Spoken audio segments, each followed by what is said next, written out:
어제 나눈 말씀에 이어서 우리가 이 땅 가운데 그 율법이라고 하는 하나님이 주신 법이지만 이 율법은 우리를 죄로부터 지키게 하기 위해서 하나님께서 주신 또 하나님의 은혜의 선물이었습니다. 그런데 문제는 이 율법을 지킴으로 우리가 의롭게 된다, 하나님의 자녀가 된다라고 하는 이 잘못된 가르침이 있었고 또 이것을 따르는 이들이 있었다라고 하는 점을 기억해야 됩니다. 그것이 아니라 복음으로 말미암아 예수 그리스도를 믿는 믿음으로 말미암아 우리가 의롭게 되었고 또 하나님의 자녀가 되었다라고 하는 이 율법과 복음에 대한 문제를 특별히 갈라디아서는 다룹니다.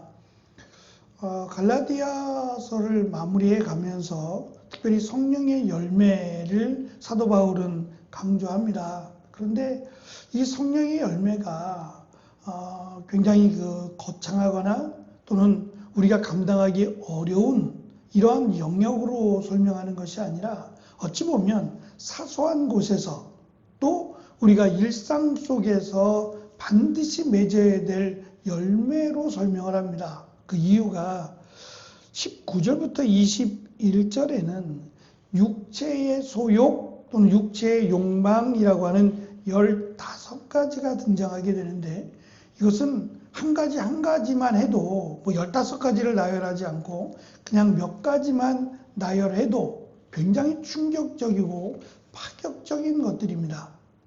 근데 이 15가지가 우리 주변에 그냥 일상 속에서 포진되어 있다는 겁니다. 조금만 돌아보면 이 15가지가 그냥 우리의 주변에 산재에 있을 만큼 너무도 위험한 것들인데 이것들이 우리의 일상 속에 그냥 편만하게 있다라고 하는 것들을 설명합니다. 그리고 그 육체 속 15가지를 마치 이겨내기 위한 이것들과 분리해 살아가기 위한 최선의 방법이 성령의 9가지 열매라고 하는 것들로 설명을 합니다. 그래서 22절은 그러나라고 하는 단어로 시작을 합니다. 역설이죠. 15가지가 우리 주변에 있어서 숨도 쉬지 못할 만큼 이 15가지를 이겨내기 위해서는 이 율법이라고 하는 것들로 감당하기 어렵다는 겁니다. 15가지가 아니라 단 몇 가지만 가지고도 우리는 숨을 쉴 수 없을 만큼 도저히 율법으로는 견뎌낼 수 없는 이런 엄청난 우리 주변에 또 인간으로 살아가기에 감당해내기 어려운 이런 육체의 소욕들이 산재해 있다는 겁니다. 이것들을 이겨내기 위해서는 율법이 아니라 성령의 열매라고 하는 것이 필요한데 이 성령의 열매라고 하는 것이 성령께서 나를 다스리고 나를 주장해 주셔야 가능한데 그것이 율법이 아니라 예수 그리스도를 믿는 믿음으로 말미암아 우리가 성령의 열매를 맺을 수 있다라고 하는 것을 특별히 권면하고 강조합니다. 제가 갈라디아서를 함께 말씀을 나누면서 이 말씀을 드린 적이 있습니다. 9가지 열매라고 했을 때 이 9가지가 당시 그 문학적 기법에 의하면 3가지를 통해서 강조하는 기법이 있다 그랬습니다. 그래서 한 번, 2번 정도 강조하지 않고 3번씩 강조하는 이런 문학적 기법들이 있어서 말씀드리면 항상 기뻐하라, 쉬지 말고 기도하라, 범사에 감사하라 라고 했을 때 이 3가지가 사실은 한 가지를 중심으로 해서 이 3가지의 방향을 설명하고 이 3가지가 한 가지고 한 가지가 3가지다 라고 하는 강조법 말입니다. 그래서 모양은 다르지만 이 다름이 한 가지와 같아서 이 3가지가 다 있어야 한 가지가 되고 또 이 한 가지가 3가지 다양한 방식, 방법으로 우리의 일상 속에서 이루어져야 된다라고 하는 기법입니다.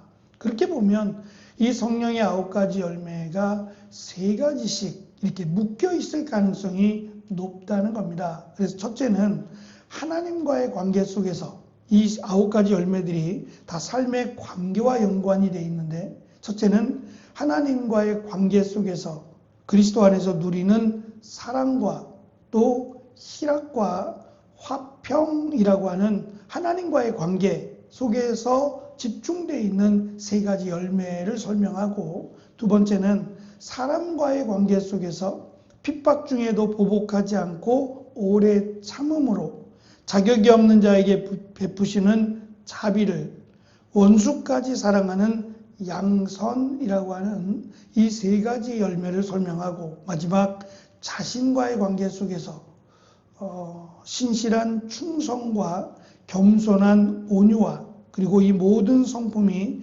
사랑의 목적에 쓰이도록 통제하는 하나님의 능력인 절제라고 하는 이 9가지 열매를 주셨다는 겁니다. 근데 이 9가지 열매는 말씀드린 것처럼 거창하거나 이것이 우리의 어떠한 신앙생활의 목적이거나로 설명하는 것이 아니라 당연한 것처럼, 당연히 맺어져야 될 열매인 것처럼, 또 우리가 이것을 점검해 볼 수 있는 신앙의 점검표인 것처럼 우리에게 설명하고 있다는 겁니다. 그래서 어찌 보면 성령의 9가지 열매가 우리에게는 꿈과 같고 마치 소망과 같은 이렇게 설명되어질 수도 있는데, 사도 바울은 그렇게 설명하지 않고 육체의 소욕이라고 하는 15가지, 이것이 우리와는 머나먼 이야기가 아니라 그랬습니다. 그냥 눈만 이렇게 돌려보면 바로 우리 옆에 놓여져 있는, 우리에게는 너무도 쉽게 우리와 민감하게 일상 속에서 다루어질 만한 일들이었습니다. 그렇다면 이 성령의 열매 9가지도 멀리 있는 것이 아니라 아주 가까운 곳에 늘 있어야 하는, 늘 열매를 맺고 살아야 하는 것으로 사도 바울은 설명하고 있다는 겁니다. 그리고 이 모든 것들의 중심에는 우리의 정욕과 탐심을 이미 십자가에 못 박았다라고 주장하고 있다는 점입니다. 우리가 예수님과 함께 이미 정욕과 탐심을 십자가에 못 박았기 때문에 이 성령의 열매가 자연스럽고 당연한 것으로 설명을 합니다. 우리는 더 이상 육체의 노예가 아니라 이미 죽은 정욕에 매이지 말고 이제는 그리스도 안에서 성령의 인도하심을 적극적으로 따라야 한다. 그것이 성령의 열매라고 사도 바울은 권면합니다. 특별히 26절 마지막 절은 이 성령의 삶 또는 성령의 열매가 우리의 일상의 사소함에서 시작되고 있다라는 것을 강조합니다. 자칫 우리가 별것 아니야 라고 넘기기 쉬운 일상의 태도들 속에서 이런 열매들이 맺고 있다라고 하는 점을 강조합니다. 26절을 보시면 우리가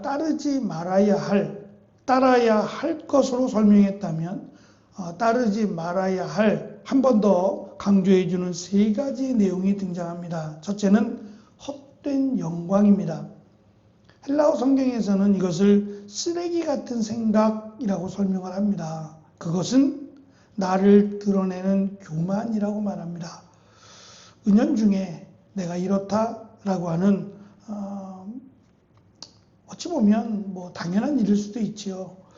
그러나 이것이 자신을 드러내는 이런 교만이 마치 헛된 영광으로 설명을 하고, 두 번째는 상대방을 조롱하거나 내 이익을 위해서 이를 이용하는 노엽게 함이라고 할 수 있을 겁니다. 마지막은 다른 사람의 것을 시샘하고 내 것을 나누지 않으려고 하는 인색함의 모습인 투기라고 하는 것들입니다. 이 3가지의 모습, 앞뒤로 마치 산재에 있는 15가지 육체의 소욕과 헛된 영광이나 노엽게함이나 투기와 같은 이러한 모습들이 우리 주변에 또는 우리의 생각이나 삶 속에서 얼마든지 가능하다는 겁니다. 이러한 실제적인 그리고 노출되어 있는 이러한 모습들 속에서 우리가 집중하고 또 우리가 이것을 위해서 힘써 노력하고 기도해야 되는 것이 성령의 열매라고 하는 하나님과의 관계, 다른 사람과의 관계, 그리고 자신과의 관계 속에서 늘 우리가 점검하고 돌아보고 또 이 9가지 열매들을 맺기 위해서 힘쓰고 수고하는 이러한 모습들이 우리의 정욕을 십자가에 못 박은 그리고 우리가 그리스도를 위하여 살아가는 삶의 모습이라고 사도 바울은 권면합니다. 이것이 어쩌면 율법과는 전혀 관계가 없습니다. 율법은 법을 지키는 것이고 결국은 지킬 수 없다가 됩니다. 오히려 숨막히게 하고 우리를 지치고 힘들게 합니다. 결코 우리의 육체적 소욕으로부터 끊어낼 수 없다는 겁니다. 끊어내는 방법은 예수 그리스도의 십자가와 함께 못 박은 그것으로 인하여 우리가 자유함을 얻고 오히려 긍정적으로 성령의 열매를 맺기 위해 노력한다면 육체의 소욕과는 멀어지게 될 것으로 사도 바울은 권면합니다. 어쩌면 그의 삶을 보면, 그가 살아가는 삶의 모습을 보면 그것이 마치 성령의 열매인 것처럼 우리에게 강조해 주고 있다라고 보면 더 이해가 잘 되리라 생각합니다. 그는 일상 속에서 복음을 위하여 또 하나님의 영광을 위해 살았던 사람입니다. 완벽하지는 않지만 적어도 그가 육체의 소욕이 아닌 하나님의 영광을 위해서 살았다라고 하는 것은 우리가 말씀을 통해서 아마 어느 정도 확인할 수 있으리라 생각합니다.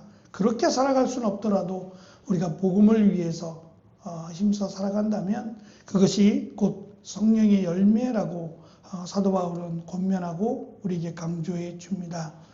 성령의 열매는 거창한 구호가 아니라 이웃을 대하는 작은 친절과 겸손, 이러한 사소한 일상에서 맺어집니다. 별것 아니야라고 여기는 그 작은 조각들이 모여서 결국 나라는 성령의 사람을 만들어냅니다. 사순절의 여정 속에서 헛된 영광을 버리고 성령의 세밀하신 인도하심에 순종하며 아름다운 삶의 열매, 성령의 열매를 맺어가는 복된 하루가 되시기를 축원합니다. 기도하겠습니다.